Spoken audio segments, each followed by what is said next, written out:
So for example 5, if y is equal to secant squared pi x, whenever you see this exponent written this way, actually, whenever they're squaring a trig function, you're always going to see it written this way.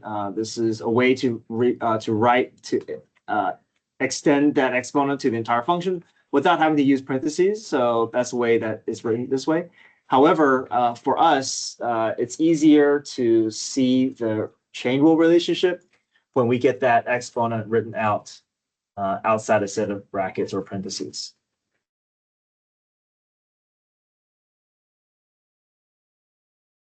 So technically, you don't have to do this in order to do chain rule.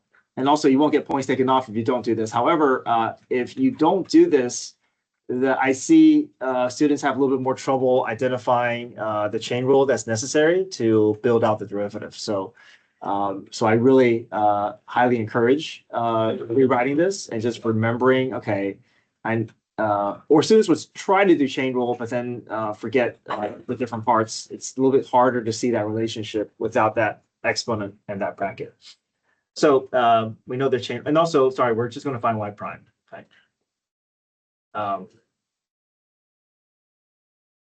So chain rule.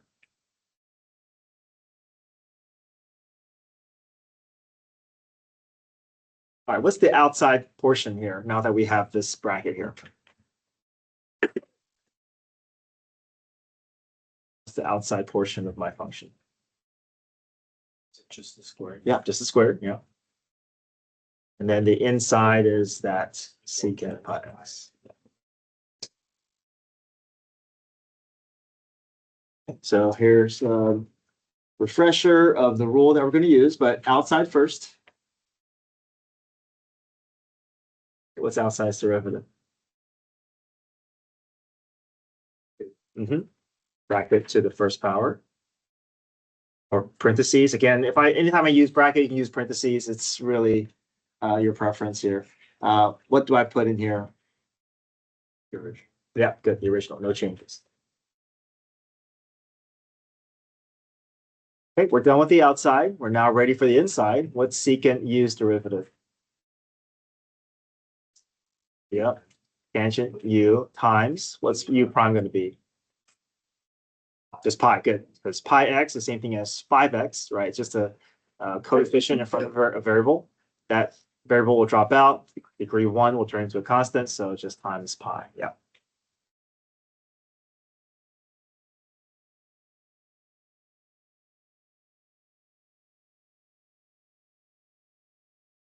Let's just practice cleaning up. Now, on the quiz, if you left your answer unsimplified, okay, no points taken off. But if this was on the AP exam, they would try to merge it to look like this. They would put the coefficients in front.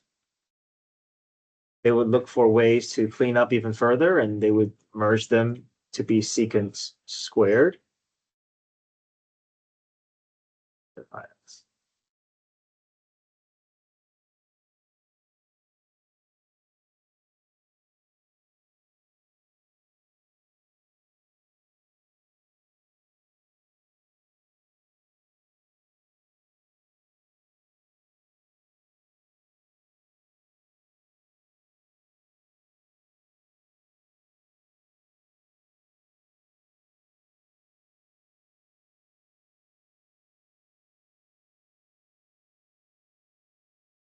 All right, any questions with 5? Do we go further? No, yeah, this is as far as like a multiple choice question can go. But again, if you leave it unsimplified, I'll be okay with it. I thought we had to find y double. Yeah, sorry. I'm not going to go that far. I just want us to practice getting to y prime. Y double prime would require product and chain rule, and there won't be a problem on the quiz or the AP exam that's going to be that involved. It's just too much. Okay. Example 6. Sorry, example 6.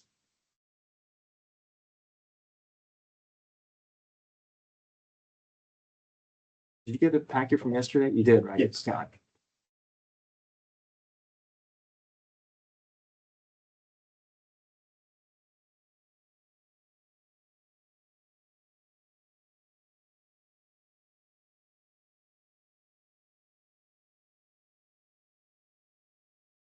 Okay, so next up, if sine of x plus y is equal to 3x plus y, find dy dx.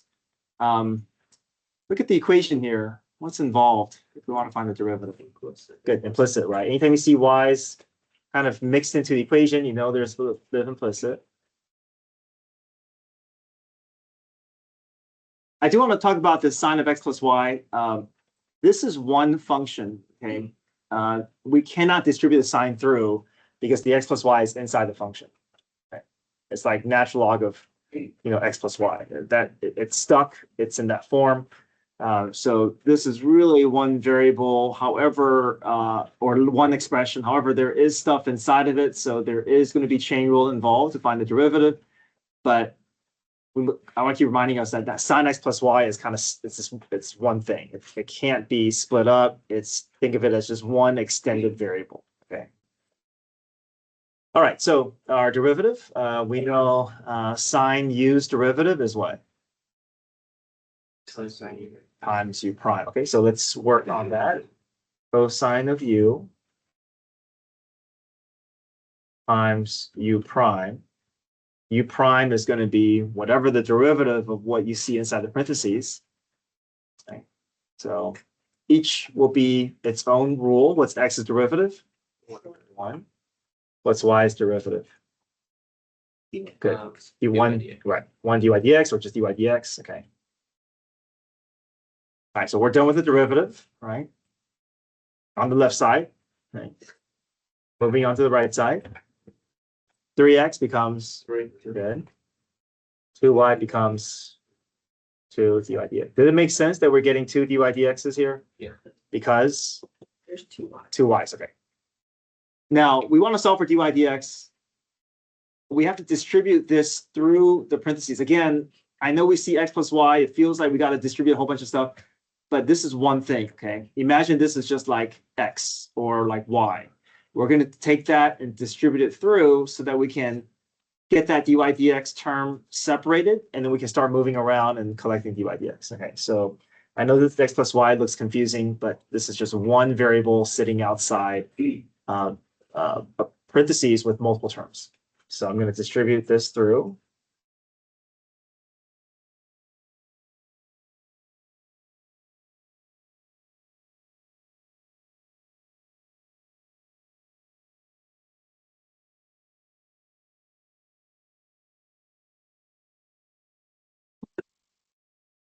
Okay, so do what we've done with previous implicit problems. We're just done with it. We're done with the calculus. Now we have 4 individual terms that we are free to move. So collect your dy dx terms on the left, move your non-dy dx terms to the right, factor your dy dx out, and then solve for dy dx. And try that, see if you can finish this problem here.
Okay, this is as far as we can go. If you try to clean up, we can't do anything more.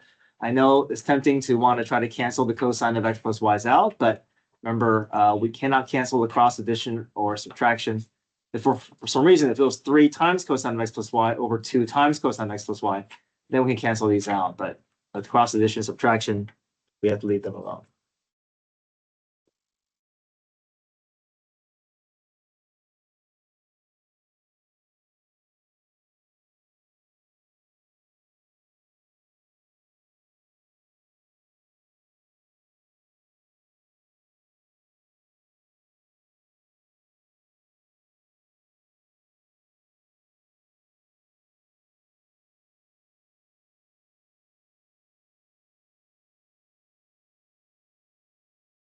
All right, next page.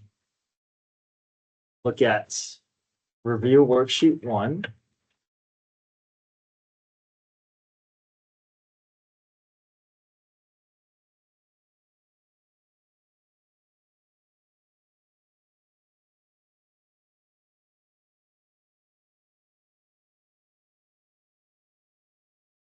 All right, number 1, y equals cosine cube pi x squared. We see the problem written with that exponent in a certain type of way.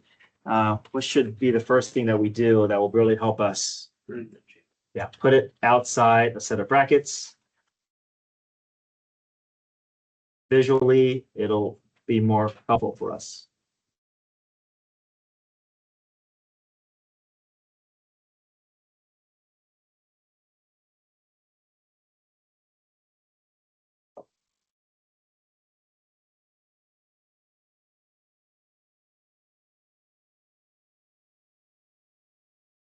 Okay, see if you can continue with the problem.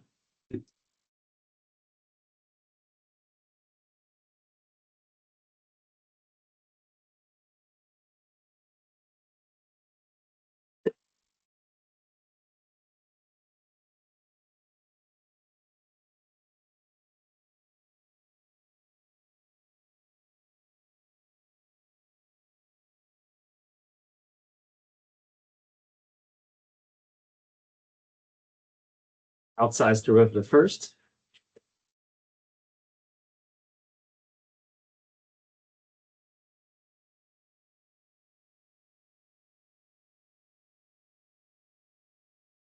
Then move into your inside derivative. Here's cosine's derivative.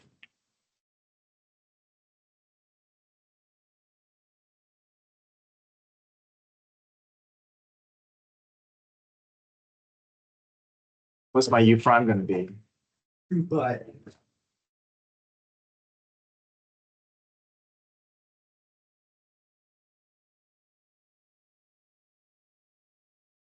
If you don't clean up your derivative, it's fine, but let's just practice seeing if we can get it to a more cleaned up version for now.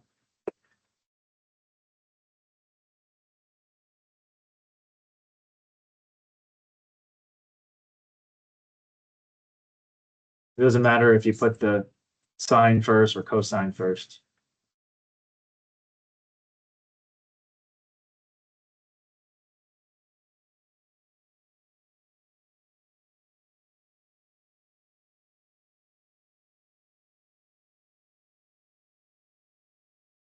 you have to expand all the way there.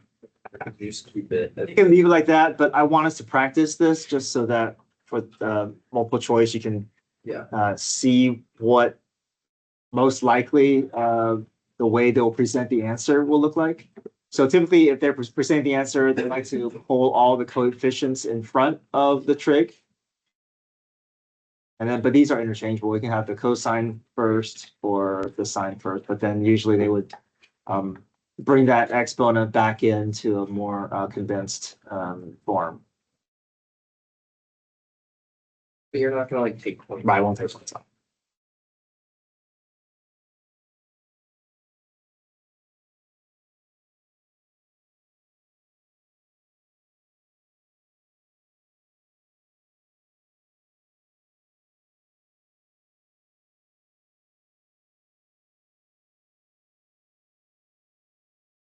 Okay, what does this mean here?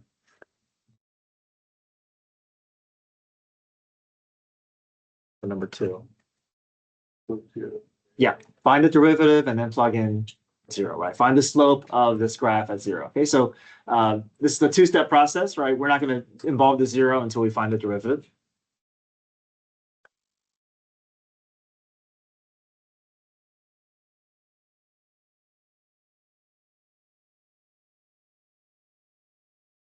So if we want to find the derivative, what's involved here? Push and pull, yeah.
Here's a reminder of the derivative rules here. Sine of u becomes cosine of u times u prime. Cosine of u becomes negative sine of u times u prime.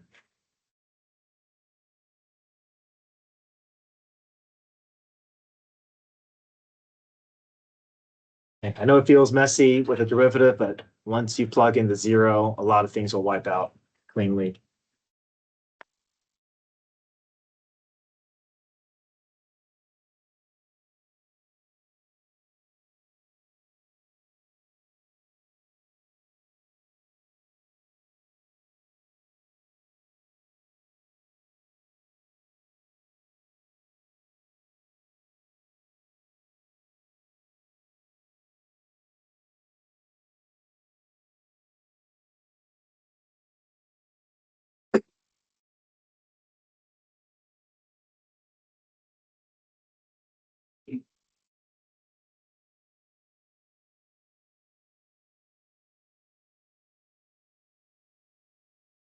Is that what you guys got too? I'll check. Yeah.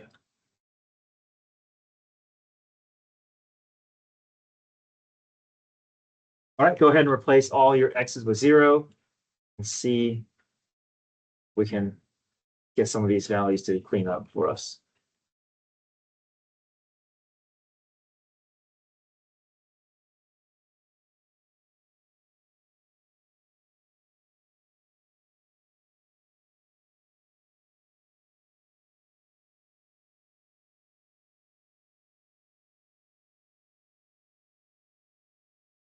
Sine of 0 is just 0, so that's going to clean up nicely. Cosine of 0 is what? 1, so that'll clean up nicely as well. So pi times 1 over 1.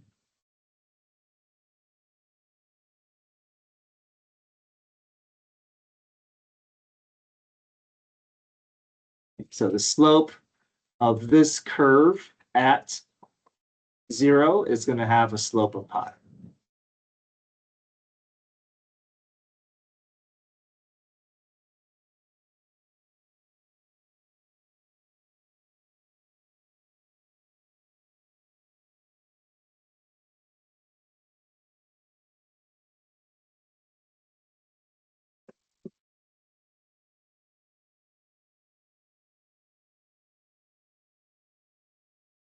It's like negative sine of pi over 3. How would you solve that?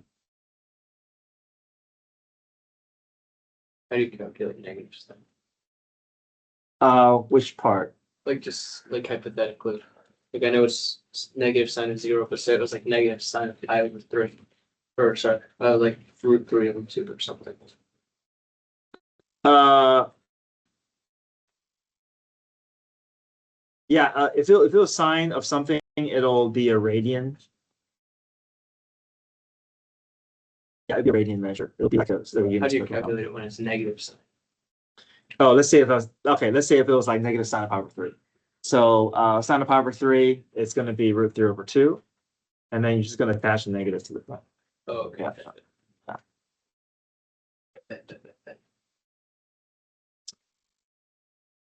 Okay. For number 3, we're find the derivative. Cross out 4. We're not going to do number 4, so use all of the. If you need space for 4 to work on 3, do that. So, but let's look at number 3 here.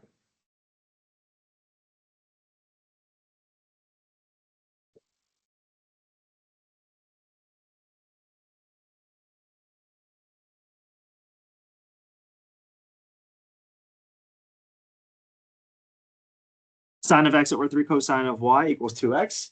What's involved here if we want to find the derivative? There's 2 things I want you to yeah, quotient rule. Yeah, implicit. Yeah, there's y mixed in, right? It's not like the previous problem where it's a nice function where y is by itself. Now it's within the problem.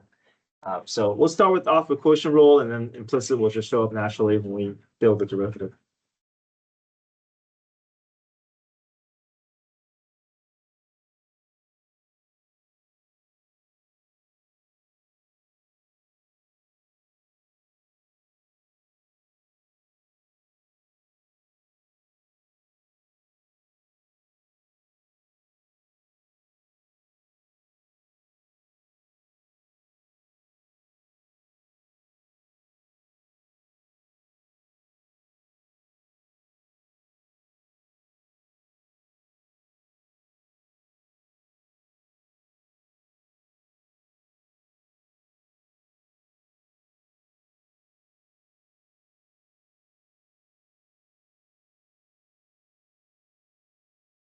Oh, sorry, yeah. Which splitter.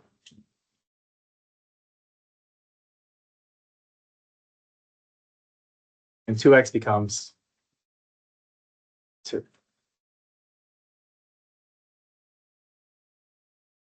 Now, basically, I have a fraction equaling a fraction. I'm going to just cross multiply to get everything up to the function level, because now I'm done with the derivative. I'm going to hopefully separate everything so I can move things around and collect my dy dx term later.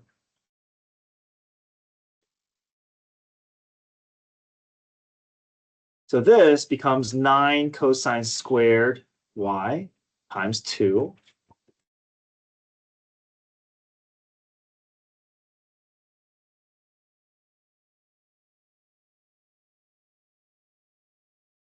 So diagonal equaling the other diagonal here.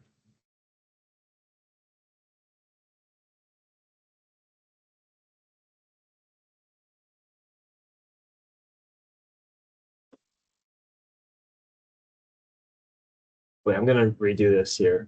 I'm going to do the top diagonal here just so I can have my dy dx term on the left. But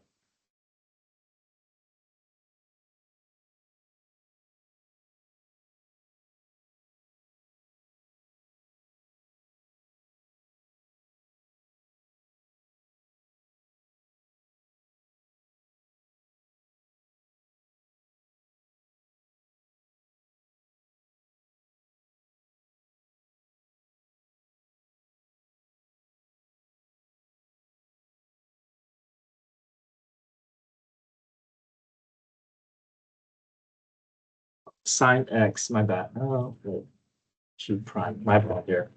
That g prime should be -3 sine. Sorry.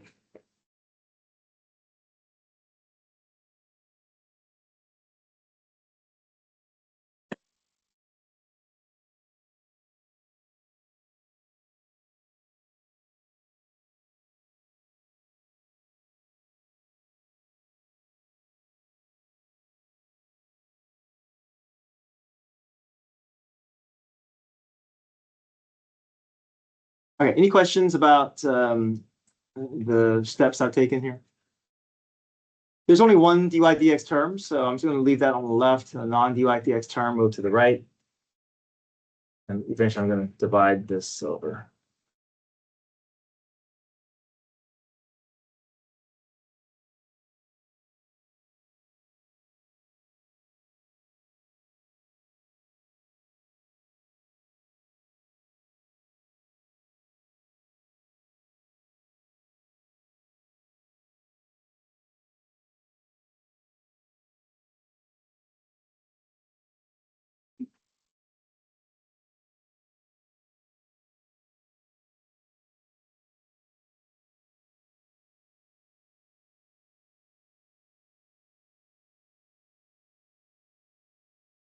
We could reduce further. We could factor the 3 out and then cancel with the denominator, but this is okay.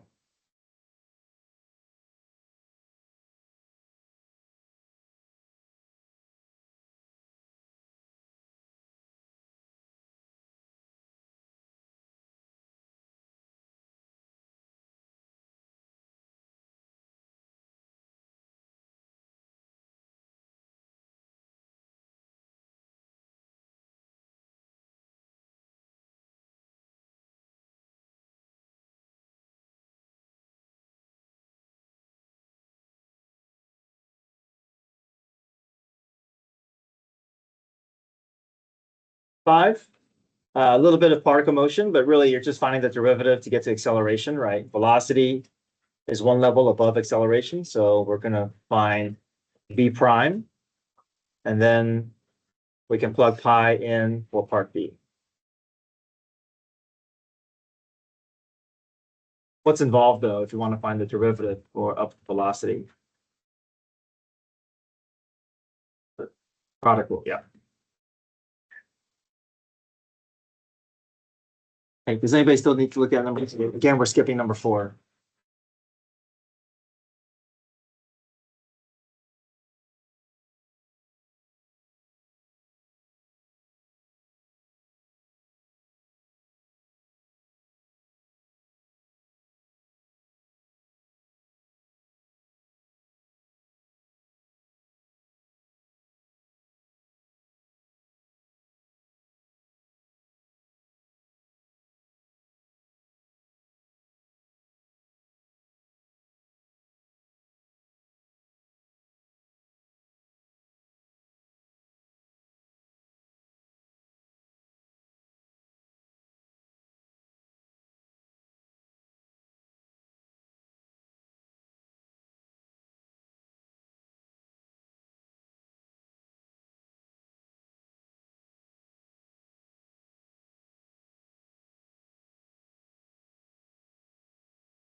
Okay, sine becomes cosine of u times v prime.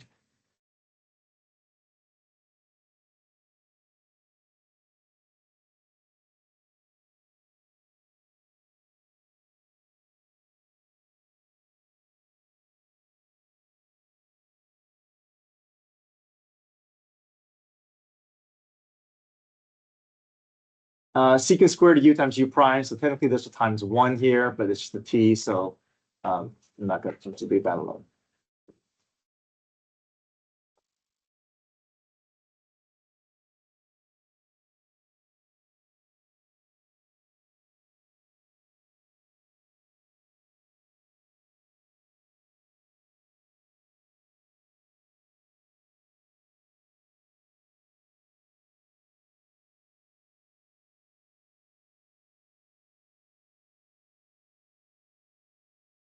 Any questions with part A? In part B, we're just finding the acceleration value at pi. So now with this, if you just plug pi in and leave it like that, you got to go one step further. So we have to use unit circle values to get it down to numeric value before we can stop. You don't have to simplify your numeric values, but we have to go. We have to involve unit circle to get full credit here.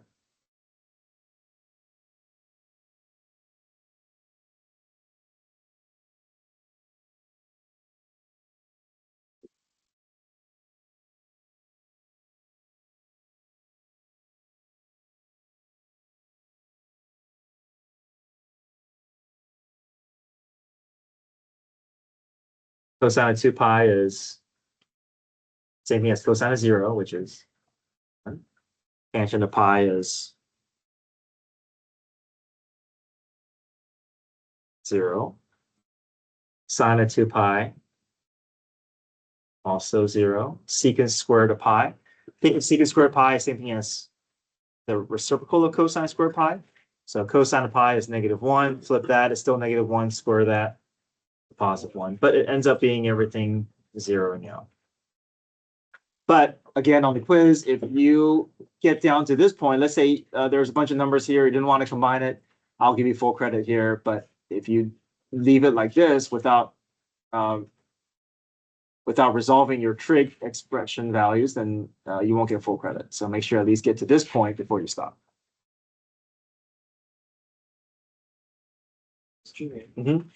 Would you like, some of them we don't, and those values, and some of them we do, will you express what they have to do? Yeah, I think in the problems they do, right? If it's just asking for dy dx, then that means you just find the derivative function. But if I'm asking for to evaluate at a point, I'll specify like this, or I'll specify like this, where I'll say find acceleration at equals pi. So I think it should be clear. Thank you. Yeah. All right. Number 6, find the equation of tangent line. So that means we need to find order pair, find the slope from the derivative, and then point slope form.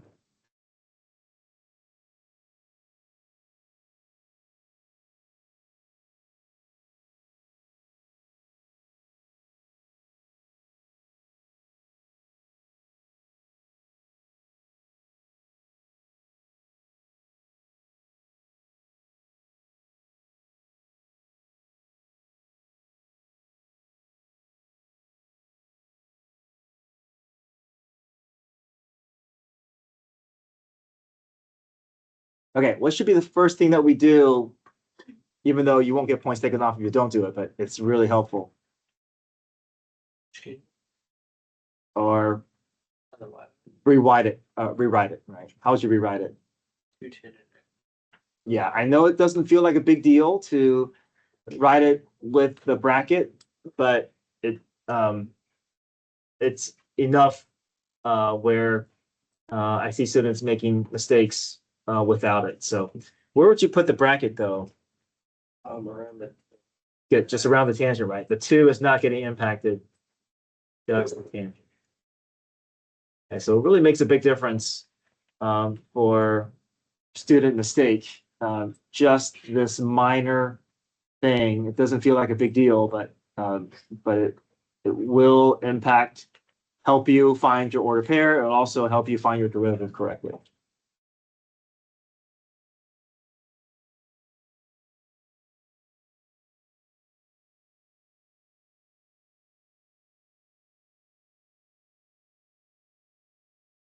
I want to say enough students don't do this. So to really put a star next to it, I would say, I don't know if I'm exaggerating, but like close to a fourth of the student would forget to do that. So it's a big, yeah, it's a big source of mistake down the road. All right, let's find the ordered pair first. So plug pi in for x.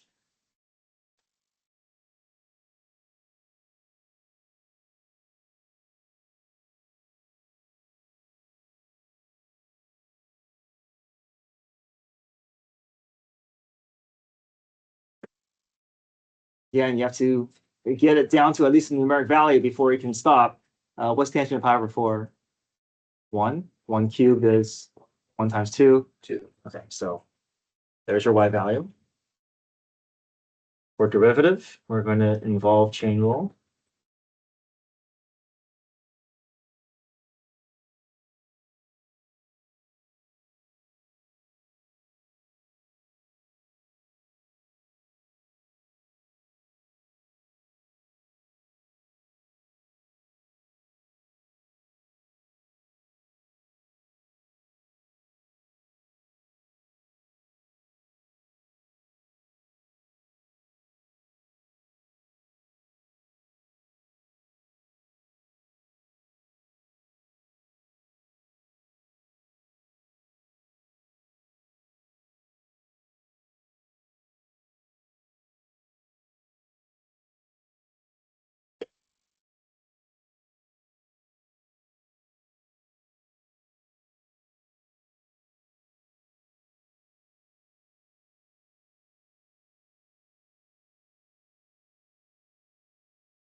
Okay, outside derivative, 6 bracket squared, keep the tangent, and then times what?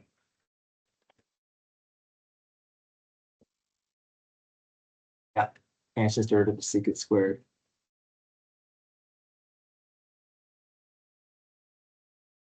Find the slope.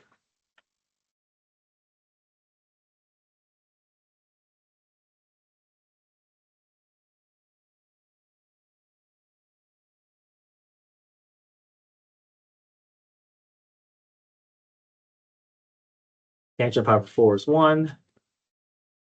Secant of pi over 4. Again, even though the derivative is secant squared x, I rewrote it with the squared outside. Just makes it a little bit easier for us to know our order of operation. We want to figure this value first before we square it. Secant is related to cosine. What's cosine of pi over 4? So therefore, secant is 2 over root 2, right? Just flip that, and then we square it.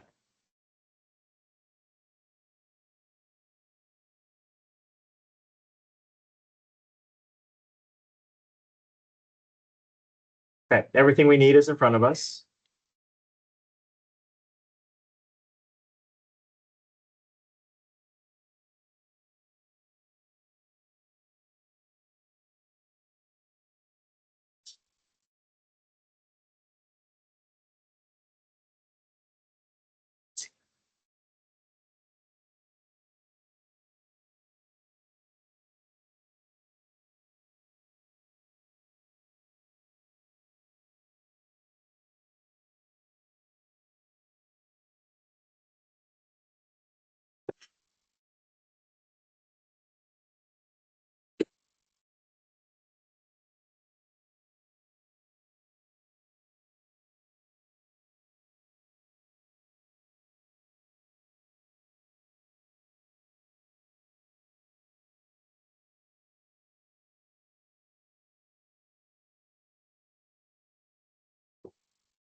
Okay, so basically you're getting a feel for what your quiz will look like. It'll be making sure that we know that we can memorize our derivative rules and apply it within the context of chain rule, product rule, quotient rule, implicit, writing Einstein equation, and a little bit of particle motion, just in the sense of finding between velocity acceleration, position velocity acceleration, and then evaluating at a point. So we're just going to cycle through these types of problems.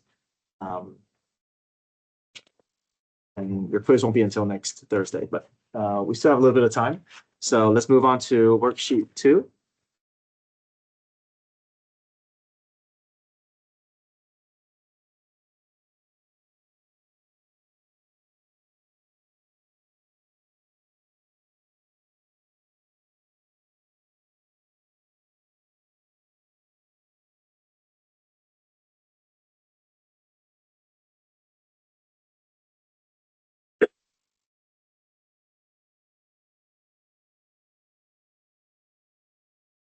All right, find the derivative. What's involved here? What do you see?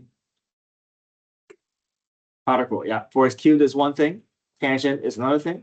They're being multiplied.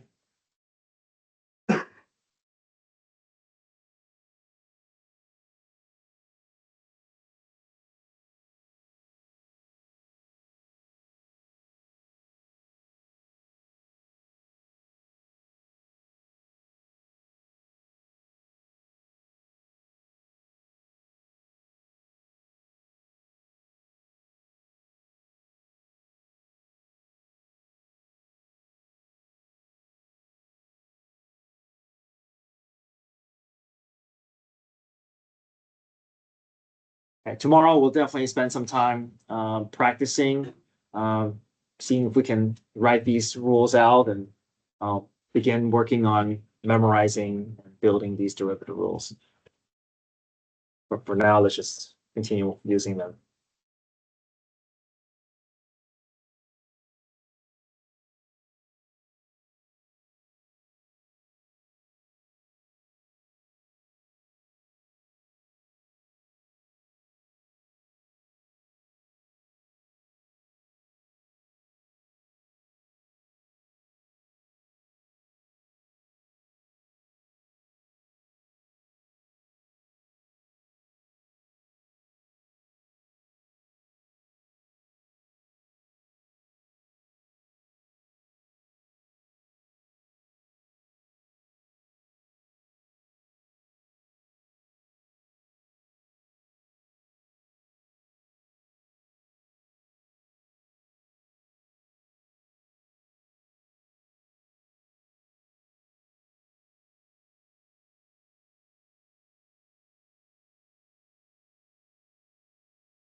All right, what's involved here? Derivative. Yeah, just quotient rule.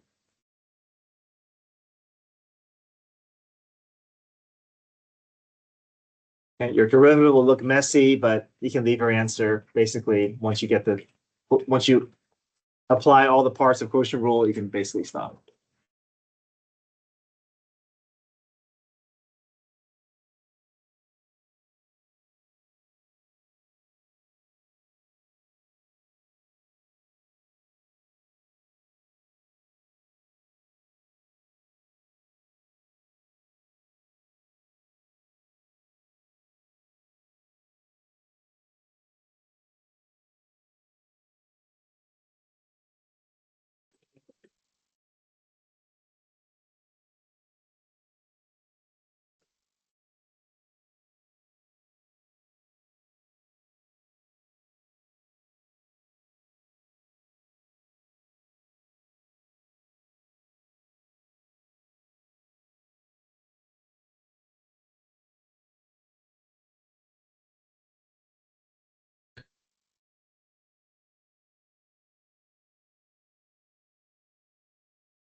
Okay.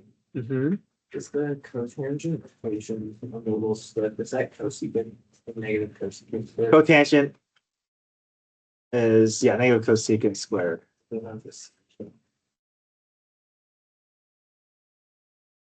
Is it what you guys got, or? Yeah. Okay.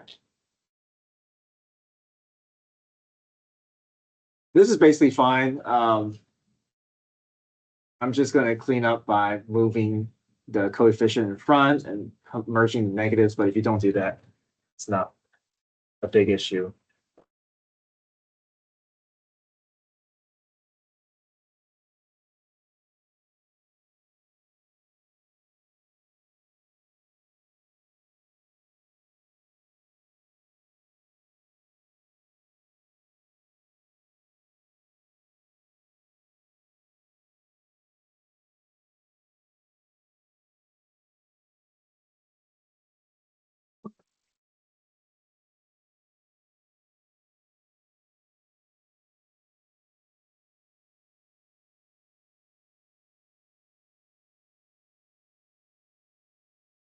All right, let's do one more and we can stop. Number 3, what's involved for number 3?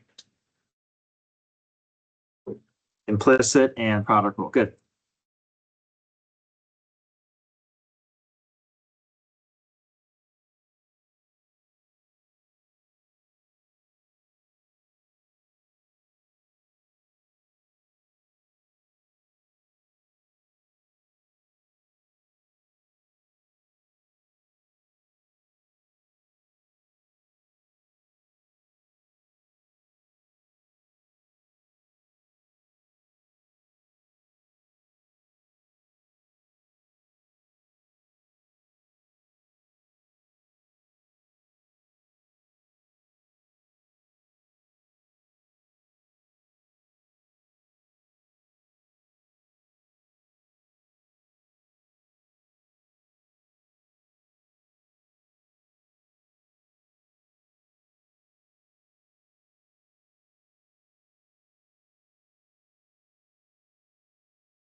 All right, we'll finish the rest of worksheet 2 tomorrow. No homework, but I think we're in a good spot. We're just cycling through these problems. Quiz is next Thursday.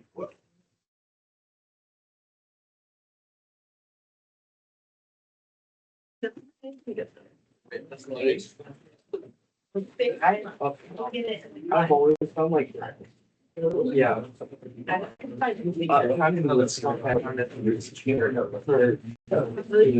Yeah, and then. Just so you think tomorrow, or you want to? Monday. Yeah, Monday. Maybe. And so it's right here, the next step of where you want to go. Yeah. Yeah, we found.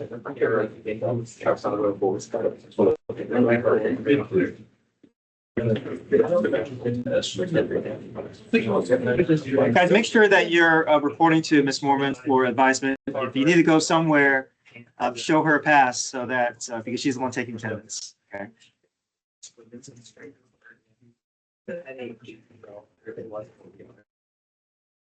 Like that.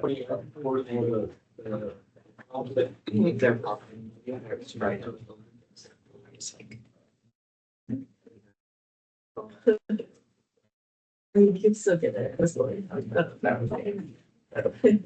Now they were pointing straight. Straight up. Yeah. There were like some okay things in that.